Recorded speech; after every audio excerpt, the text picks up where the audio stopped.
यश भारत विशेष में जो खबर आप देखने जा रहे हैं वो 1250 यानी कि जयप्रकाश नारायण हॉस्पिटल से है। चूँकि आपको बता दें हमारे साथ मौजूद हैं मनीष शर्मा जी, मुख्य चिकित्सा अधिकारी भी हॉस्पिटल में है। और जिस तरह से आयुष विभाग काम कर रहा है, जो हमारा आयुष्मान कार्ड है वो काम कर रहा है, हर ग्रामीण इलाके तक अब आयुष्मान कार्ड पहुंच चुका है सर, जिससे जो स्वास्थ्य को लेकर बड़ी बड़ी राशियां आम आदमी की खर्च होती थी, गरीब लोगों की खर्च होती थी, उसमें कहीं ना कहीं बहुत बड़ा इफेक्ट आया है। और जिस तरह से लोग इसका फ़ायदा ले रहे हैं वो कहीं ना कहीं सरकार का एक बहुत महत्वपूर्ण कदम है। क्या कहते हैं सर विषय को लेकर? हाँ बिल्कुल, एक माननीय प्रधानमंत्री का एक बहुत पूर्ण कदम था, महत्वपूर्ण। इसमें जो गरीब तबका है और जो अभी तो नया व्यवस्था चालू कर दी है, 70 साल से ऊपर कोई भी हो उन सबका आयुष्मान कार्ड के वो पात्र हैं। और इसमें 5 लाख तक रुपये की प्राइवेट और सरकारी दोनों जगह निःशुल्क उनका उपचार किया जाता है। सर देखने में आता है कि जो डिजिटल फेस है उसमें लोगों को परेशानी होती है। जैसे अपना हॉस्पिटल है, हॉस्पिटल में विशेष रूप से मैंने देखा कल कि कुछ लोग ऐसे आए जिनको आयुष्मान संबंधित कोई पता ही नहीं है। मतलब लोग हमेशा भ्रमित होते रहते हैं अस्पतालों में। सर इसके लिए क्या व्यवस्थाएं की जा रही हैं?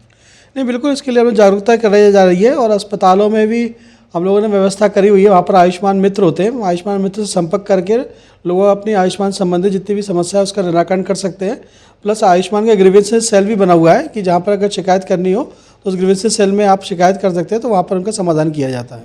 सर काफ़ी समय हो गया है, लोग और ख़ास तौर पर जो आम जन है वो ये कहते हैं कि आयुष्मान में कहीं ना कहीं घोटाला हो रहा है या लोग इसका गलत उपयोग भी कर रहे हैं। तो सर इसको बतौर आप एक अधिकारी कैसे देखते हैं? क्या ये चीज़ें सही हैं या सिर्फ एक भ्रमजाल है?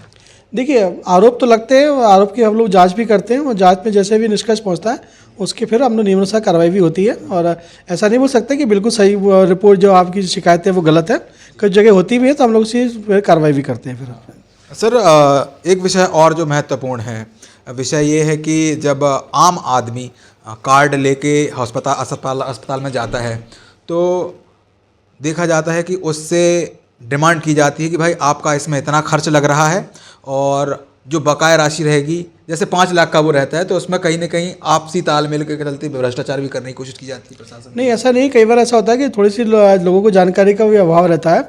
इसमें क्या है, हर आयुष्मान अस्पताल में हर प्रकार की विधाओं के लिए वो इम्पैनल नहीं होता है। अब कुछ अस्पताल है जहाँ ट्रॉमा के लिए इम्पैनल ही नहीं है, तो वहाँ पर अगर वहाँ कोई आ जाएगा केवल आयुष्मान देख के तो उसको वहाँ पैसा लग सकता है।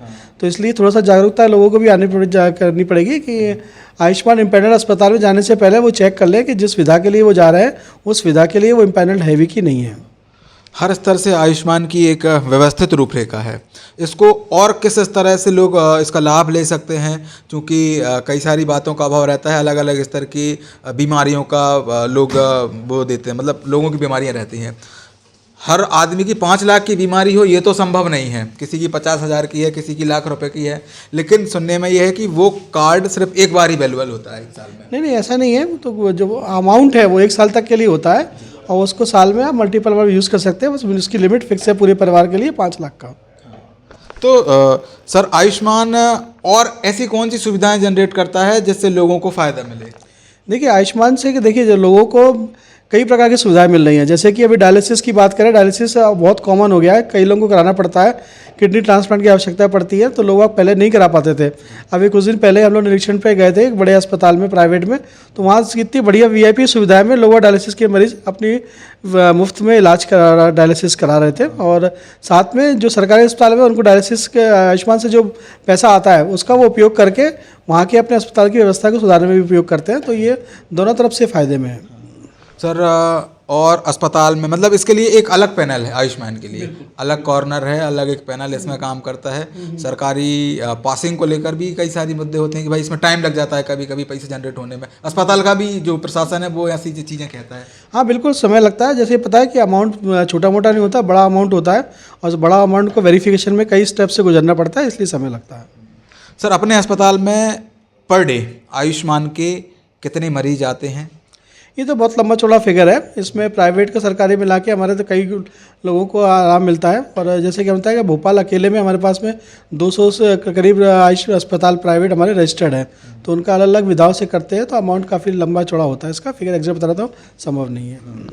तो वास्तव में आयुष्मान एक ऐसा कार्ड है जिससे लोगों का जो बीमारियों को लेकर भारी भरकम एक खर्च रहता था वो कहीं ना कहीं आयुष्मान कार्ड के चलते कम हुआ है। और सरकार और प्रशासन जिस तरह से इसको लेकर काम कर रहा है, हो सकता है कि आने वाले समय में और इसमें कुछ हमको नया देखने में मिल जाए, किसी और काम के लिए भी आयुष्मान का कार्ड होने लगे। ये क्योंकि आयुष्मान कार्ड ऐसा है जो हर व्यक्ति पे जिसके पास, हर आम आदमी के पास में अवेलेबल है। और मुख्य धारा पे अस्पताल जिस रूपरेखा में काम कर रहे हैं वो अपने आप में एक अग्रणी है, क्योंकि यह स्टाफ परिवार भी कहीं ना कहीं जिम्मेदार होता है और समस्याओं को लेकर जूझता रहता है। सर, आयुष्मान के माध्यम से क्या और भी कुछ मशीनरी आई है क्या जिससे लोग आम आदमी को बेनिफिट दिया जा रहा है? मशीनरी? हाँ बिल्कुल, जैसे बता रहे हैं कुछ अस्पतालों में जैसे उपयोग पड़ता है, तो अगर ज़रूरत पड़ती है तो वो परमिशन लेके, वैसे इसकी मशीन की तो कम ज़रूरत पड़ती है, मेन अस्पताल के और वर्कों में हम लोग इसका उपयोग करते हैं उस पैसे से। मशीन तो सरकार से वैसे ही हम लोग को उपलब्ध होती रहती है। सर, एक महीने का पूरा टोटल देखा जाए तो करीब करीब हर महीने प्रशासन से इसका पैसा आता है कि साल में एक बार आता है फंडिंग? नहीं, फंडिंग इसका जैसे हम लोग जितना उपयोग करते हैं उसके हिसाब से फंडिंग आती है उसकी। अच्छा, उपयोग आयुष्मान की उपयोग अनुसार फंडिंग आती है। ये थे हमारे साथ में मनोज शर्मा जी, जिन्होंने आयुष्मान को लेकर कई सारी जानकारी दी। फिलहाल वीडियो किसी और क्रम में हम आपसे पुनः मुलाकात करेंगे। कैमरामैन सलमान गनी के साथ मैं संकेत नायक, यश भारत न्यूज़ भोपाल।